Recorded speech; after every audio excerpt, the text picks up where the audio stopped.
ذرے ذرے کا حساب ہوگا تم سے، منٹ منٹ کا حساب ہوگا تمہیں، تم سے لمحے لمحے کا حساب ہوگا تم سے۔ کیسے لوگ تھے وہ، خدا کی قسم، حضرت عمر فاروق اعظم، اللہ اللہ، ایک دن ایک راستے سے گزرے تو جلدی کی وجہ سے 2 گلی جانا بھول گئے، اور 2 دن تک ان گلیوں میں حضرت عمر نہیں پہنچے۔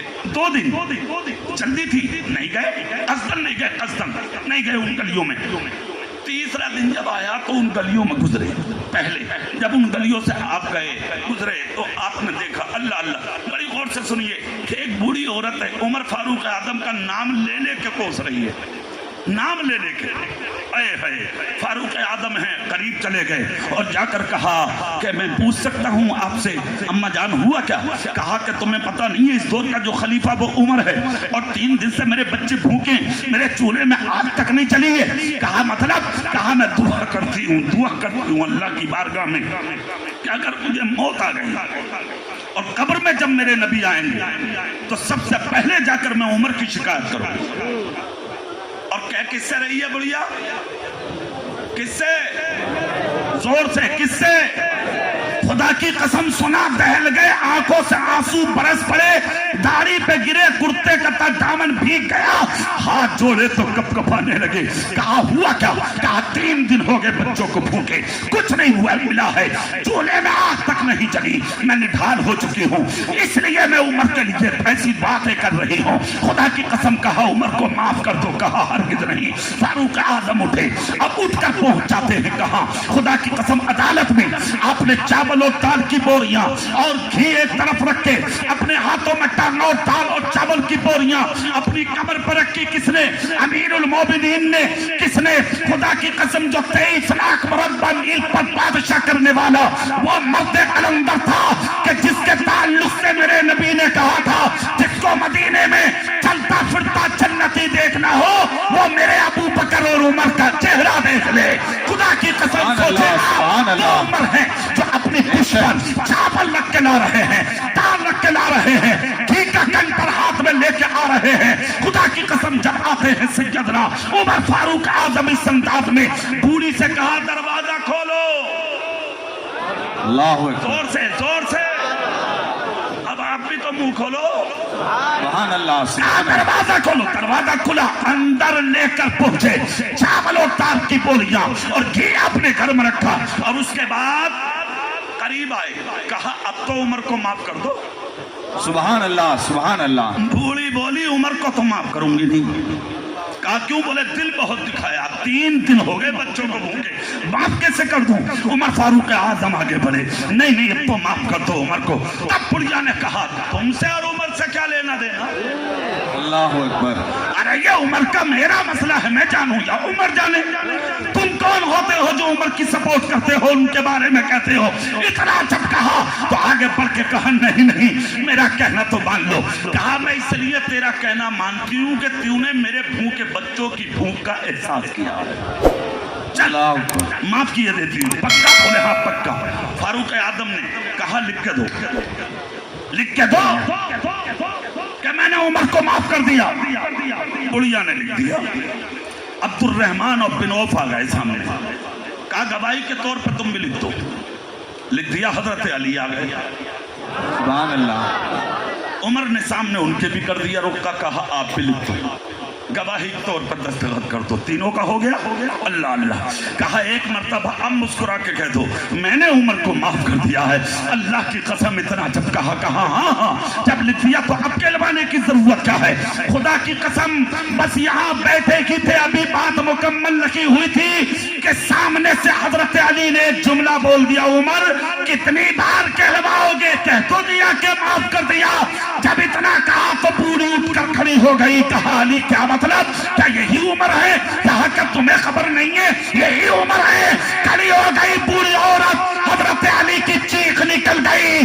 تب بوڑھی عورت نے کہا عمر مجھے معاف کر دے کہ میں تجھے پہچان نہ سکی، خدا کی قسم میں سمجھ گئی جب تم اتنے اچھے ہو تو تمہارے رسول کتنے اچھے۔ سبحان اللہ۔ نعرہ تکبیر، نعرہ رسالت، نعرہ رسالت۔ جلسہ عید میلاد النبی، فیضان اولیاء کرام، فیضان خلفائے راشدین۔ معاف بستیاں خاموش ہو گئی. عمر فاروق اعظم نے ایک جملہ بولا تھا, اگر سبحان اللہ بولو تو تمہیں سنا دوں. ہاتھ اٹھا کے بول کے دکھاؤ بھائی. حضرت عمر کھڑے ہوئے اور کھڑے ہو کر کہا بہت خوش نصیب ہوں میں. سبحان اللہ. کیا مطلب؟ کہا جو رکا میرے ہاتھ میں ہے نا یہ کام آئے گا عمر کے. حضرت علی جب واپس چل دیے نا وہاں سے تو حضرت عمر کے کاندھے پہ ہاتھ یوں رکھا اور رکھ کر کہا عمر چلتے چلتے یہ تو بتا دو کہ یہ رکا کام کب آئے گا. اتنا جب کہا تو عمر بولے علی جس دن میرا انتقال ہو جائے نا اور جب مجھے قبر میں اتارو تو میرے کفن میں یہ رکا ضرور رکھ دینا. حضرت علی بولے عمر کیوں؟ کہا نبی آئیں گے قبر میں. زور سے اور دل سے. ارے یار یہی عقیدہ ہے سنیوں کا اور یہی عقیدہ ہے بریلی کے امام احمد رضا کا کہ تو زندہ ہے واللہ, تو زندہ ہے واللہ, میری چشم عالم سے چھپ جانے والے مصطفیٰ آئیں گے قبر میں. حضرت علی بولے پھر کہا جیسے آئیں گے تو میرے نبی ایک جملہ ضرور کہیں گے. عمر کیا لے کے آیا ہے؟ تو میں کچھ اور پیش نہیں کروں گا, یہی رکا نبی کے قدموں میں پیش کر دوں گا. آقا مدینے میں ایک بوڑھی ناراض تھی, میں اسے بھی راضی کر کے آیا ہوں. اللہ اللہ. شاہ جہاں پور والوں, آپ نے کبھی سوچا آپ سے کتنے لوگ ناراض ہیں؟ ارے سوچا کبھی؟ باپ ناراض مر گیا, منانے تک کی فرصت نہیں. ماں چلی گئی, خیریت تک نہیں پوچھ سکا. باپ کا بڑا بھائی چلا گیا, منانے تک کی فرصت نہیں. تھوڑی سی آئی ناراضی, کسی سے جھٹکا ہو گیا, قتل کا ارادہ کر بیٹھے. معافی کے لیے کبھی سوچا تک نہیں. اور دعویٰ یہ کہ نبی کا دامن نہیں چھوڑیں گے, دادا میاں کا عرس منانا نہیں چھوڑیں گے. ان کے دروازوں پہ کسی کو ستایا نہیں جاتا, روتے ہوئے کو ہنسایا جاتا ہے. غلط فہمی میں ہے آپ, غلط راستے پر ہیں آپ. ظلم کرنا مت سیکھو, سینے سے لگانا سیکھو. کوئی ناراض ہے تو اسے راضی کرنا سیکھو. ایمان والوں کو راضی کرو. اور حجت الاسلام امام غزالی کا ایک قول سنو. سبحان اللہ بولو, سناتے ہیں اور زور سے کہہ کے دکھاؤ بھائی, ہے نا.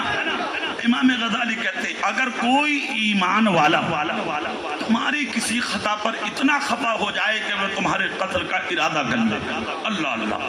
حجت الاسلام امام غزالی کہتے ہیں فجر کی نماز 3 دن تک با جماعت ادا کرو اور ادا کر کے اسی کے دروازے کے آگے سے گزرو.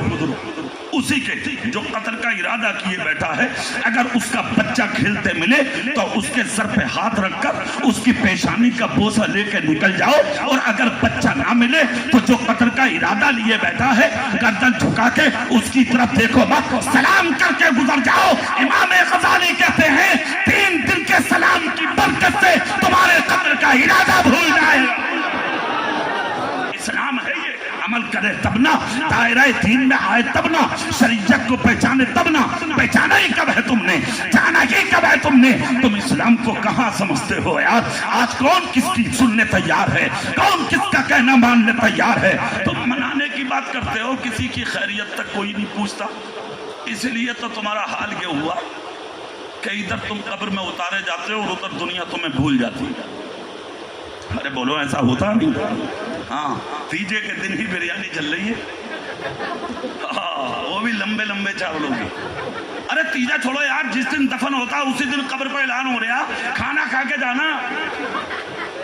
ہاں, ایسا جیسے باپ کی شادی ہو رہی ہے, کھانا کھلا رہا, باپ قبر میں لیٹا, وہ جھوٹ رہا ہوا اور یہاں بیٹا اعلان کر رہا کوئی بغیر کھانا کھائے نہ جائے. یہ حیثیت ہے تیری, سمجھ رہے ہیں آپ؟ ادھر تیرا دم نکلا, روح جسم سے باہر آئی, اور ادھر کیا تیرے کفن کی تیاری, کفن کی تیاری, تجھے نکالنے کی تیاری. جلدی کرو بھائی, نکالو بھائی, غسل کو بھائی, کفن پہناؤ بھائی, جنازہ اٹھاؤ بھائی, جلدی چلو بھائی, جلدی قبر میں اتارو بھائی. جیسی قبر میں اتارا, بیٹا کہتا سوراخ رہ گیا, بند کر دو, ادھر بند کرو, ادھر بند کرو, کہیں سے باپ کو ہوا نہ چلی جائے. یہ حیثیت رہ گئی ہے تیری. بریانیاں چل رہی ہیں, لوگ مزے اڑا رہے ہیں, تیجے چل رہا ناریل چل رہے چھوارے چل رہے ارے مزے آ رہے ہیں لوگوں کو یہ حال ہو گیا تیرا چنے رکھے تھے ہمارے اسلاف نے تاکہ کلمے کی تعداد پوری ہو لوگ گن سکے اور اس طرح سے ایک تعداد وہ مکمل ہو جائے آج لوگوں نے فیشن لا کے رکھ دیا امیر منقع ملاتا ہے کشمش ملاتا ہے ناریل ملاتا ہے تیرے باپ کا ہے کہ یا اسلام تو جو چاہے گا وہ کرے گا ایک تعداد کے لیے رکھا گیا تھا چنا جتنا ہو سکے قرآن پڑھ دیجئے کے دن جتنا ہو سکے کلمہ پڑھ دیجئے کے دن جتنا ہو سکے درود و سلام پڑھ دیجئے کے دن اور اپنے باپ کے گناہوں کو یاد کر کر کے اس کے مغفرت کی دعا کر اس کے گناہوں سے چشم پوشی کر رب کی بارگاہ میں رو رو کے دعا کر دے کلمہ تو پڑھے گا اور مغفرت کا ذریعہ میرے باپ کی ہو جائے یہ ہے اب کہاں کہاں گھوم رہے کن کن راستوں پہ سفر کر رہے کوئی پرواہ نہیں ہے تمہیں 850 سال ہو گئے غریب نواز کو وصال کیے ہوئے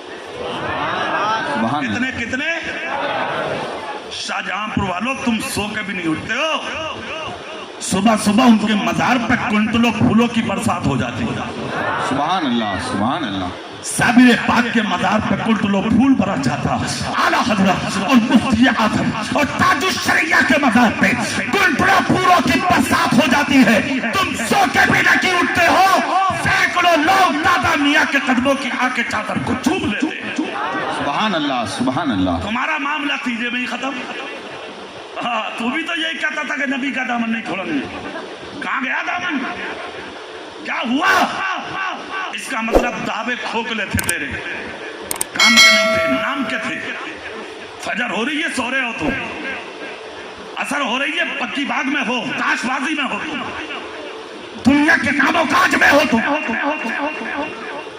ایسوں کے یاد کیا جائے گا کیا ایسوں کے نام لیے جائیں گے کیا ایسوں کے چرچے زندہ رہیں گے کیا شاہجہاں پور کے زندہ دل سنیو جملہ سنو زندہ کون رہتے ہیں خدا کی قسم وہ رہتے ہیں جو اللہ اور اس کے رسول کے ہو جاتے ہیں زور سے نہیں بولو گے اور زور سے ہاں بس تقریر ختم کروں گا میں جلدی بات پوری کر لوں یہ میں نے ٹائم دیکھ لیا ٹائم کی پتہ نہیں لگ رہا دیکھیں 1 گھنٹے سے زیادہ ہو گیا مجھے سبحان اللہ زور سے آپ پریشان تو نہیں ہوئے ابھی میں بات پوری کروں جلدی سنیے باقی رہتے ہیں نام ان لوگوں کے کس کے خدا کی قسم جو اللہ کے ہوتے ہیں اس کے رسول کے ہو جاتے ہیں ابو بکر چلے گئے نام زندہ ہے عمر چلے گئے نام زندہ ہے عثمان غنی چلے گئے نام زندہ ہے مولا علی چلے گئے نام زندہ ہے ارے یار ہزاروں سال سے زیادہ ہو گئے کربلا میں فاطمہ کا بیٹا امام حسین شہید ہو گیا خاندان زندہ ہے پتہ یہ لگا وہ لوگ باقی رہتے ہیں جو خدا کے ہوتے ہیں خدا کے رسول کے ہوتے ہیں وہ لوگ مٹ جاتے ہیں جو اپنے لیے جیتے اپنے لیے جیتے دنیا کے لیے جیتے خدا کی قسم وہ لوگ مٹ جاتے ہیں اللہ ان لوگوں کو باقی رکھتا ہے جو خدا اور رسول کے ہو جاتے ہیں سبحان اللہ زور سے بولو ہاں میں نے جو بات بتانی تھی وہ بات بتا دوں حضرت ابو بکر صدیق بات یہاں سے بڑھ گئی تھی کہ تم کہاں کسی کے ساتھ کوئی کام کرنے جاتے ہو احسان کرتے ہو یا کسی کی خیریت پوچھتے ہو نہیں پوچھتے ہو یہ حال ہے تمہارا پوچھو خیریت دوسروں کی ابو بکر صدیق سبحان اللہ زور سے جانتے ہو کون ہے خدا کی قسم مدینے میں ایک بوڑھی عورت تھی غریب بہت لاغر نقاہت کا پسینہ پیشانی سے ٹپکتا تھا ابو بکر صدیق نے جب دیکھا ایک دن کہ وہ اپنے ہاتھ سے کام کاج کرتی ہے تو ابو بکر گئے اور جا کر کہا امی اگر اجازت دو تو تمہارے گھر کا کام میں کر دیا کروں زور سے نہیں بولیں گے آپ کہو تو میں کر دوں بوڑھی عورت نے سر اٹھا کے دیکھا نورانی جلوہ چہرہ دیکھو تو اللہ یاد آ جائے سبحان اللہ کہا نہیں میں کافی ہوں کہا نہیں اگر کہو تو کر دوں کہا نہیں میں کافی ہوں کہا جی چاہتا ہے کہ میں کر دوں کہا ٹھیک ہے تو پھر آ جانا ابو بکر صدیق تہجد پڑھ کے آتے تھے اس بوڑھی کے گھر میں کام کرتے چلے جاتے کام کرتے چلے جاتے کام کرتے چلے جاتے یہاں تک کہ اس کے گھر میں اپنے ہاتھ سے چاروں کشی کرنا برتنوں کی صفائی کرنا یہاں تک کہ اس کے چولہے میں آگ جلانا ہاتھ سے روٹی بنانا یہ ابو بکر صدیق کا کام تھا تراس تک تک ہوتا رہا یہ کام. اللہ اکبر. ایک دن ایسا بھی آیا کہ انہی راستوں سے عمر گزر گئے. حضرت عمر جیسے ہی گزرے اور یہ حال جب کسی نے بتایا, حضور یہ جو بوڑھی عورت ہے نا, اس کے اولاد نہیں ہے, بہت غریب تنہا ہے, اپنے ہاتھ سے کام کرتی ہے. تو عمر کیوں موقع چھوڑتے, اندر چلے گئے. کہا امی جان میں نے سنا تنہا ہوا کہ لیو, بولے ہاں. کہا اگر چاہو تو میں آ جایا کروں, کام کر دیا کروں. کہا نہیں. کہا میں آ جایا کروں. کہا میرا نام عمر بن خطاب ہے, میں آؤں گا اور کام کر کے جاؤں گا. عمر بن خطاب ہوں میں, عمر بن خطاب ہوں میں. 3 مرتبہ کہا. جب اتنا کہا تو بوڑھی عورت نے چہرہ دیکھا, مسکرانے لگی. کہا نہیں, چلے جاؤ. کہا کیوں اجازت نہیں دیتی؟ کہا ایک آتا ہے اور کام کر کے چلا جاتا ہے. زور سے بولو. کہا آتا اور کام کر کے چلا جاتا. عمر بولے بتاؤ نا کہ وہ کون ہے؟ بوڑھی عورت نے کہا وہ تیری طرح نہیں ہے, وہ تیری طرح نہیں ہے. کہا مطلب؟ کہا ابھی تو نے میرے گھر کا تنکا بھی اٹھا کے ادھر سے ادھر نہیں رکھا, اور 3 مرتبہ تو نے کہہ دیا کہ مجھے عمر بن خطاب کہا جاتا ہے. ارے اسے 2 سال ہونے کے لیے جا رہے ہیں, آج تک نہ اس کا چہرہ دیکھ پائی ہوں اور نہ اس کا نام تلاش کر پائی ہوں. اللہ اکبر. اتنا سننا تھا. عمر فاروق بولے گھر میں جب تک داخل نہیں ہوں گا, جب تک کہ اس کی خبر نہ لے لوں کہ وہ ہے کون. چھپ کر راستے میں بیٹھ گئے. جیسے ہی چھپ کے بیٹھے, تہجد سب نے پڑھی مسجد نبی میں. اس کے بعد دیکھا کہ سر سے پاؤں تک نقاب ڈالے بغیر جوتی چپل کے ایک شخص جا رہا ہے, خرامہ خرامہ. حضرت عمر اسی کے پیچھے ہو لیے. جیسے ہوئے تو قریب گئے اور پیچھے جا کر کہا خدا را چہرہ تو دکھا دو, خدا را نام تو بتا دو. آواز کوئی نہ آئی. دوسری بار کہا کوئی آواز نہیں. تیسری مرتبہ کاندھے پہ ہاتھ رکھ کے کہا کوئی غیب نہیں ہو, میں جانتا ہوں مسجد نبی سے تہجد پڑھ کے نکلے ہو, بتانا پڑے گا کہ ہو کون. خدا کی قسم جب ہاتھ رکھا تو چہرے سے جب پردہ ہٹایا, عمر نے سینے لگا کے کہا ابو بکر تیرے قربان, عمر کچھ بھی کر لے ابو بکر تیرا مقابلہ نہیں کر سکتا. خدا کی قسم جب غور سے دیکھا تو جانے والا کوئی اور نہیں تھا, نبی کا صدیق اکبر تھا. نعرہ تکبیر, نعرہ تکبیر, نعرہ رسالت, نعرہ رسالت, مسلک اعلی حضرت, مسلک میرے بھائی میں یہ کہنا چاہتا ہوں, انہوں نے نام کے لیے کچھ نہیں کیا, صرف اس لیے کیا تھا اللہ راضی ہو جا, اس کا رسول راضی ہو جا, اللہ والے راضی ہو جا. شاہجہاں پور کے غیور سلیوں دادا میاں کے عرس میں آئے ہو, خدا کی قسم دامن پھیلا کر تو بیٹھے کی ہو, دل کھول کے بیٹھو اور ان کے دربار سے یہ لو لگا کے بیٹھو کہ آپ کے وسیلے سے ہم رب سے یہ مانگنا چاہتے ہیں, کچھ ملے نہ ملے زندگی میں ایمان کی دولت صحیح نصیب ہو جائے. سب سے بڑا امیر وہی ہے جس کا ایمان سلامت ہے. کیا سلامت ہے؟ ہاں, میں نے قرآن کی آیت پڑھی تھی, یاد آ جانے کے بعد کبھی بھی ظالموں کی قوم کے پاس مت بیٹھو, ایمان والوں کے پاس بیٹھو, ایمان بچا رہے گا. اور دوسری ایک حدیث پڑھی تھی میں نے, جیسوں کے پاس بیٹھو گے ویسو ہی کے ساتھ تمہارا حشر ہوگا. شرابی, زانی, جھوٹے, باغی, مکار, غداروں کے ہاتھ بیٹھو گے حشر انہی کے ساتھ ہوگا. اور مولانا انیس صاحب ہیں, آپ کے یہاں کے دیگر علماء کرام ہیں, یا کوئی نہ ملے تو دادا میاں ہیں, سبحان اللہ, ان کی چوکھٹ پہ آ کے بیٹھو گے حشر انہی کے ساتھ ہوگا. من تشبہ بقوم فہو منہم, جو دنیا میں جس کی مشابہت اختیار کرتا ہے اس کا حشر اسی کے ساتھ ہوتا ہے. اچھوں کے ساتھ رہیے, سچوں کے ساتھ رہیے, ایمان والوں کے ساتھ رہیے, نبی کے وفاداروں کے ساتھ رہیے. میں نے کافی دیر تقریر کر لی اور آپ نے سن لی, انشاءاللہ پھر کبھی وقت ملا تو اور بھرپور بولیں گے, کیونکہ میں آپ کے قریب کا ہوں, یہ مجھ سے بہت دور کے ہیں. شاعر اہل سنت جناب محمد علی فیضی صاحب, ایک بھی آدمی اٹھے گا نہیں, ہاتھ اٹھا کے بولو انشاءاللہ, سب بولو نا زور سے بھائی انشاءاللہ, جی بھر کے ان کو اسی طرح بیٹھ کر سنیے. اللہ آپ کا جلسہ قبول فرمائے اور فیضان ولی اور فیضان غوث اعظم سے اللہ مالا مال فرمائے, آمین. وآخر دعوانا ان الحمدللہ رب العالمین. السلام علیکم ورحمۃ اللہ. ماشاءاللہ.